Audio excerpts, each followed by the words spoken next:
യഥാർത്ഥത്തിൽ ഞങ്ങളോട് ഇങ്ങനെ ക്രൂരമായിട്ടുള്ള ഒരു നടപടിക്രമം നടത്തുന്നതിന്റെ കാര്യം എന്താണെന്ന് ഇത്ര ആലോചിച്ചിട്ട് മനസ്സിലായിട്ടില്ല. സർക്കാരിനൊരു പേടിയില്ല. എന്തെല്ലാം അപവാദങ്ങളും തെറ്റായ പ്രചരണങ്ങളും ഈ പ്രവർത്തന കാലയളവിനിടയിൽ നടത്തി. അതെല്ലാം കേരളത്തിലെ പ്രതിപക്ഷത്തെ ഒറ്റപ്പെടുത്തിക്കൊണ്ടുള്ള ഒരു സമീപനവും ഞങ്ങൾ ഇതുവരെ പറഞ്ഞിട്ടില്ല. പക്ഷേ പ്രതിപക്ഷത്തിന്റെ ഭാഗമായി പ്രവർത്തിക്കുന്നവർ ഈ കിട്ടുന്ന അവസരങ്ങൾ മുഴുവൻ സർക്കാരിനെതിരായിട്ടുള്ള ആയുധമായി ഉപയോഗിക്കാൻ ശ്രമിക്കുന്നത് ശരിയായൊരു നടപടിയാണോ?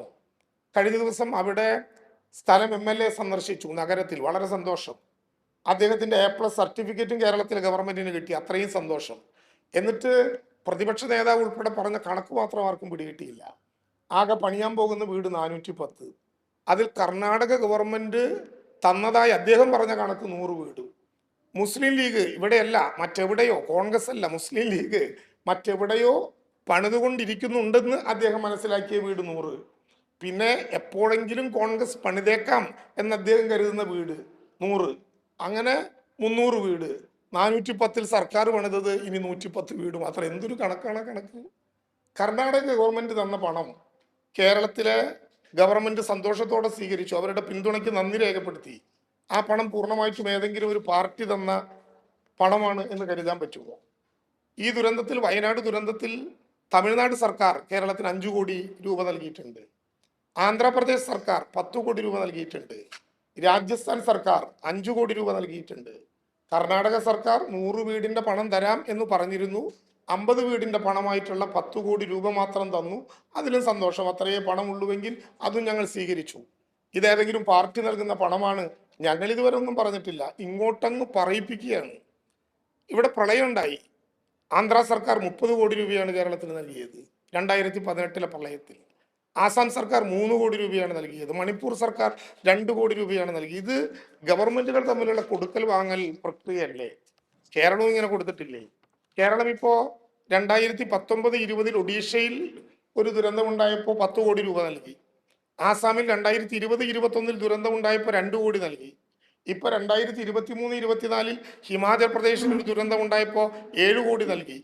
തമിഴ്നാട്ടിൽ 2019 ഗജ്ജ ചുഴലിക്കാറ്റുണ്ടായപ്പോൾ അതിന്റെ റിലീഫ് മെറ്റീരിയൽസിന് വേണ്ടി 18,86,616 രൂപ നൽകി. ഇതൊക്കെ സർക്കാരുകൾ ഒരു ദുരന്തമുണ്ടായാൽ അങ്ങോട്ടും ഇങ്ങോട്ടും നൽകുന്ന കാശാണ്.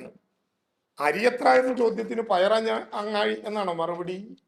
അങ്ങാടിയിൽ തോറ്റതിന് അമ്മയുടെ നെഞ്ഞത്തേക്ക് എന്ന് പറഞ്ഞതുപോലെ ഞങ്ങളുടെ നെഞ്ഞത്തെത്തിനാ കയറുന്നത്. നിങ്ങൾ പണം പിരിച്ചതിന്റെ കണക്കില്ലെങ്കിൽ, നിങ്ങൾ പണം പിരിച്ചതിന്റെ കണക്ക് മുക്കിയ ആരെങ്കിലും ഉണ്ടെങ്കിൽ, ഇതുവരെ സ്ഥലം മേടിക്കാൻ പറ്റിയിട്ടില്ലെങ്കിൽ ഞങ്ങളുടെ ഗവൺമെന്റിന് നേരെ കയറുന്നതിന്റെ പ്രശ്നം എന്താ? ഞങ്ങളാരും ഇത് പരിശോധിക്കാൻ വരുന്നില്ല. നിങ്ങൾ നാട്ടുകാരുടെ കയ്യിൽ നിന്ന് പിരിച്ച പണത്തിന് നിങ്ങൾ അവരോട് സമാധാനം പറയാന്നല്ലാതെ ഞങ്ങൾക്കതിൽ എന്ത് കാര്യം? പക്ഷെ ഒരു കാര്യം ഞാൻ ഉറപ്പിച്ചു പറയാം, ഞാൻ വെല്ലുവിളിച്ച് തന്നെ സൂചിപ്പിക്കട്ടെ. കേരളത്തിലെ ഗവൺമെന്റിനോട് ഗവൺമെന്റ് ഭൂമി നൽകാത്തതിന്റെ പേരിലാണ് നിർമ്മാണ പ്രവർത്തനം നടത്താത്തത് എന്ന് പറഞ്ഞാൽ അത് ശുദ്ധമായ കളവാണ്. കേരളത്തിലെ ഗവൺമെന്റിനോട് ഭൂമി ഞങ്ങൾക്ക് വീട് പണിയാൻ തരണം എന്ന് ഒരാളും ആവശ്യപ്പെട്ടിട്ടില്ല, രേഖാമൂലം ആവശ്യപ്പെട്ടിട്ടില്ല. എവിടെയെങ്കിലും പൊതുസമ്മേളനം നടത്തി പ്രസംഗിച്ചിട്ടുണ്ടോ എന്ന് എനിക്കറിയില്ല.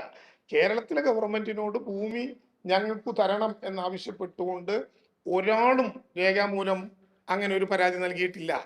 100-ൽ കൂടുതൽ ആളുകൾക്ക് പണിയുന്ന വീടുകളുടെ സ്പോൺസർമാരുമായി ബന്ധപ്പെട്ട യോഗത്തിൽ കേരളത്തിന്റെ ബഹുമാന്യായ പ്രതിപക്ഷ നേതാവും പ്രതിപക്ഷ ഉപനേതാവും സ്ഥലം MLA-യും എല്ലാം പങ്കെടുത്തിട്ടുണ്ട് എന്നുള്ളത് കൊണ്ട് അവരെ ചർച്ച ചെയ്യപ്പെട്ട കാര്യങ്ങൾ രണ്ടാണ്. അന്ന് 25 ലക്ഷം രൂപ എന്ന് പറഞ്ഞിരുന്നത് കുറയ്ക്കാമോ, 5 സെന്റ് എന്ന് പറഞ്ഞത് കൂട്ടാമോ? രണ്ടിലും സർക്കാർ തീരുമാനം എടുത്തു. അവിടെ നടന്ന ചർച്ചകളുടെ അടിസ്ഥാനത്തിൽ 25 ലക്ഷം രൂപ വരെ ചെലവ് വരുമെങ്കിലും 20 ലക്ഷം രൂപ സ്പോൺസർമാർ അടച്ചാൽ മതി, ബാക്കി പണം സർക്കാർ എടുക്കാം എന്ന് സർക്കാർ തീരുമാനിച്ചു.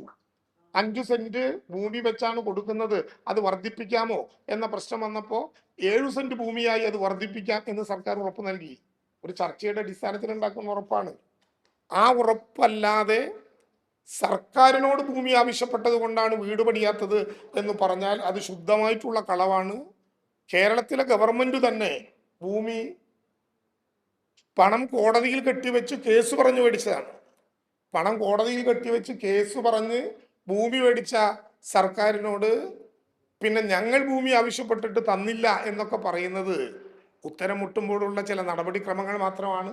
ഞങ്ങൾ ഇത്തരം അപവാദ പ്രചരണങ്ങളെയോ ഇത്തരം ഏതെങ്കിലും വിധത്തിലുള്ള തെറ്റിദ്ധാരണകളെയോ ഒരു കാരണവശാലും ഭയക്കുന്നില്ല. പക്ഷെ ഞങ്ങളുടെ ഒറ്റ പ്രശ്നമേ ഉള്ളൂ, ഏതെങ്കിലും തരത്തിലുള്ള കേവല താല്പര്യങ്ങൾക്ക് വേണ്ടി വയനാട്ടിലെ പാവപ്പെട്ട മനുഷ്യരുടെ ജീവിതത്തിൽ ആശങ്ക പടർത്താവുന്ന ഒരു നടപടിയും സ്വീകരിക്കാൻ പാടില്ല എന്നെല്ലാവരോടും ഞങ്ങൾ അഭ്യർത്ഥിക്കുകയാണ്.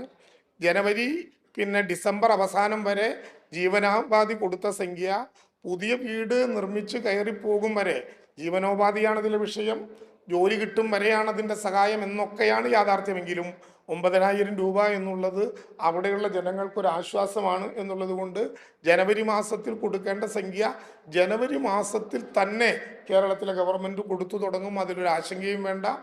കേരളത്തിലെ ഈ ലിസ്റ്റിൽപ്പെട്ട ആളുകൾക്ക് അവരവരുടെ വീടുകളിലേക്ക് പോകും വരെ വാടകയിൽ ഒരു കുറവും വരില്ല. കച്ചവടക്കാർക്കുള്ള നഷ്ടപരിഹാരം കേരളത്തിൻ്റെ ചരിത്രത്തിലാദ്യമായി ഗവൺമെൻറ് കൊടുക്കും.